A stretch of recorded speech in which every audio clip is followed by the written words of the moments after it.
So if you can get over the fact that the concept of this movie is completely preposterous, and not to mention the fact that it also sort of is a ripoff of Ratatouille, then you'll love it. Hey guys, it's Morgan, and I'm here to talk about DreamWorks' newest picture, Turbo. So Turbo is the story of a little teeny garden snail who has dreams, big dreams, of racing in the Indy 500, of becoming a big shot. So Turbo isn't really his real name. It's actually a name that he's given himself. It's his racing name. I want to be known now as Turbo. You know, people are like, right, yeah, sure, Turbo. He's really a megalomaniac because everything he does is geared towards this goal. He's really slow. I mean, it takes him 17 minutes to go about a foot, and that's his personal best, and he's excited. Yeah, I don't think you're gonna make the Indy 500 anytime soon. But something crazy happens. He accidentally gets sucked into the engine of a car, gets filled up with NOS, and suddenly has superpowers. Super fast powers. After Turbo gets his powers, he and his brother get stolen by a human, and they get taken to their new home, the Starlight Plaza, which features a nail salon, a hobby shop, a car repair shop, and don't forget, Dos Bros Tacos, a taco shop. So for me, this is kind of like the best part of the film because the human characters are fantastic. I know a lot of them are pretty stereotypical, but you know what? Here's the thing. There are people like that in the world. And conveniently enough, in this strip mall, all the store owners, after their stores close, they get together and they race, you guessed it, snails. Yeah, this is a real live snail pace race. They put their snails together and they go. Very slowly. It's funny because these snails think that they are hotshots, they're so awesome, but really, come on, they're just snails with painted shells. Nothing cool about them.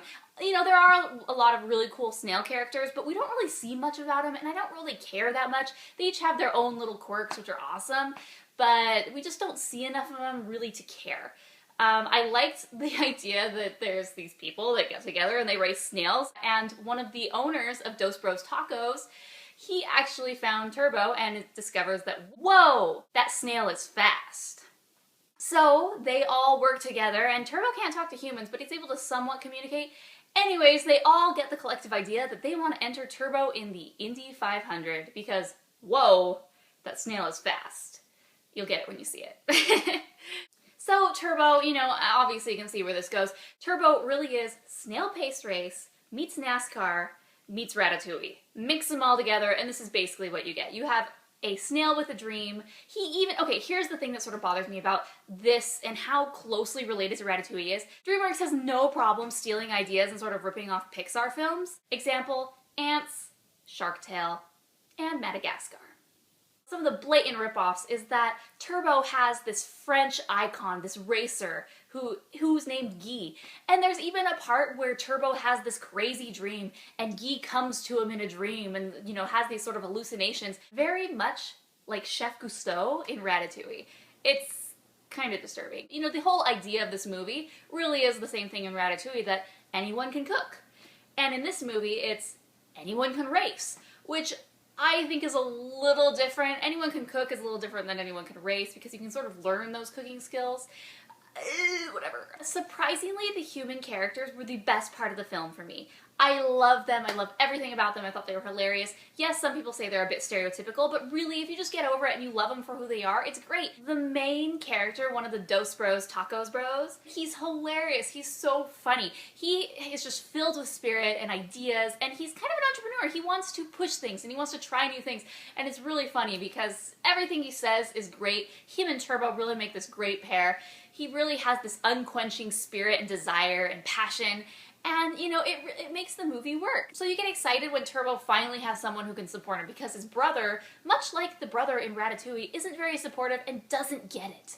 Honestly, I walked into Turbo wanting to hate it and knowing that I would. And actually, I think because of that, I was actually really surprised. It was funny. Oh my gosh, this movie was really funny. It was okay. It wasn't the most amazing movie. It's, you know, it's not gonna, you know, knock your socks off, and it's not gonna, I don't think it's gonna win Best Animated Picture. But for what it is, it was actually pretty good. The racing scenes are really fun. The snail characters are cool. I love the human characters, like I said. And this was just really unexpected. Especially from the marketing, there was nothing about this movie that made me care. honestly, I know I follow DreamWorks on Twitter, and they kept pushing and pushing this, and I would see it, and I would just sort of look past it.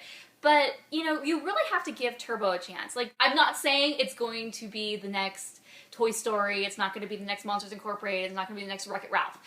But if you have to go to the movies and you want to see something and you want to laugh, not as much as Despicable Me 2, but you want to laugh and have a good time, go see Turbo. You'll actually be really surprised, and you'll love it for what it is. Now, like I said, Turbo, while it is enjoyable, it's not a perfect movie. There are lots of things that are pretty predictable and obvious, but, you know, Now, I know this has been getting a lot of comparisons to Cars, and don't worry, there is really nothing remotely similar between this movie and Cars, other than the fact that there's an abandoned strip mall, much like Radiator Springs, that's an abandoned city, that needs revival. Other than that, I wouldn't really compare this to Cars at all. The fact that there's racing, yes, but no, not really at all. I don't see this as Cars. I see this much more like Ratatouille. A very, very pale comparison knockoff of Ratatouille, because Ratatouille is one of the greatest Pixar films ever made. But nonetheless, Turbo's pretty okay. So all in all, I would give Turbo 3 stars. It's not great, it's not horrible, it's just pretty okay and decent. I was rather surprised when I went in, and I really did have a good time in the theaters. 3 stars is right in the middle. That's what it deserves, and that's what I'm giving it. So that's my review of Turbo. Let me know in the comments below what you thought of Turbo. Did you think that it was a blatant knockoff of Ratatouille like I did? If so, let me know. Remember to subscribe, because Chelsea, Mason, and I are going to be doing lots of videos in the future. And yes, I did say Mason. Mason will be making appearances soon. So for more fun animated videos and reviews, make sure to subscribe down. If you have requests for certain videos, maybe you want a top 10 Disney princesses or top 10 Disney horses, best animated movie of all time video, you know, more than just reviews, let us know. Send us an email at therotoscopers@gmail.com and put in the subject YouTube request, and then we will make sure to accommodate you if it's cool, if it's good, it's appropriate. Thanks for watching, guys. Until next time, I'm Morgan, and this is the Rotoscopers YouTube. And lately there have been a lot of requests about the song Let It Go from the upcoming movie Frozen that's out to release in November of 2013. What I love about this movie is that it's like Toy Story for video games. So you get to meet Ralph, who's this character in a 1985 video game, but just kind of give you our general impressions. You have to go into this movie expecting the universe of Cars. And just expecting even little things. So I remember in Cars how they had different